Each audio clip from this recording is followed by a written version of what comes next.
Hello and welcome back to We're Talking Tea. Tonight we'll be getting to the Real Housewives of Potomac episode 17, season 10. And our drink of the night is champagne in honor of our girl Karen Huger getting released from prison, jail, whatever they want to call it. Don't forget to like, subscribe, and turn on that notification bell so that you do not miss out on the next time that we talk tea. Bottles up. So let's get into it. So Karen is released from prison, jail. I'm guessing she was in county. I have no clue. I don't think it was prison. I think it was county jail. But she is released. She get into the SUV with her driver, and the minute she gets in, she takes a moment and just say a little prayer, and then they are on their way. She rolled down the window briefly and kind of waved to her fans, anybody that showed up, and then she went on home. When she arrived home, she was greeted by her sister, her daughter Raven, and her husband Ray. And they all hugged, they all just embraced, and it was just a happy moment. They were all happy to have her home in her own house. So they all went sat down, and she thanked every last one of them individually for the help that they gave while she was away. And so that was good. She also shared stories of all the different ladies and how she touched each of them, because she shared, hey, it took me 6 decades to get here. And here you're in your 20s and you're here. So what are you doing wrong? Like, you need to kind of reflect and do better. One thing she did mention was the ladies didn't want her to just walk out in her salt and pepper hair. So they took their hair out of their heads and braided it into her hair so that she can have her jailhouse braids to make an interest slash exit out of the prison and into the world. So that was good. It was absolutely great to see. It was just where everybody's just happy Karen's back. So then it went off. She ended that moment of all them sitting down with her wanting to go and take a shower to wash the jail off. So she went, took her shower, came back. It came back a week later, and that was Andy knocking on the door to come in for the interview.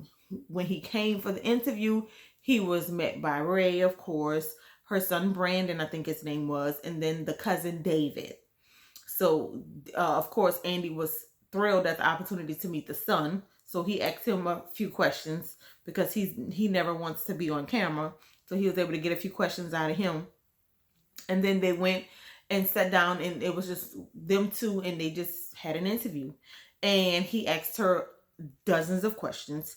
I feel like she answered all the questions honestly. I think sometimes she gave a pause, but I do feel like every answer that she gave was transparent, and it was what she wanted to share.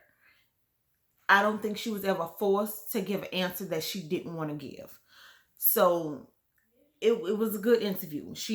Andy did ask about the her being sober, how long she's been sober. Did she feel like being on the show, alcohol playing a part of where she ended up? And she answered truthfully and honestly. She also said that narcotics played a role. So she's in NA and not AA, but she still says that, to each his own. You choose what route needs to go for you as an individual. Andy played back the reunion of last year's Real Housewives of Potomac about what the ladies said about her and all the different stories that they shared. She responded and said if it was true or not true. She gave time frames on what was true.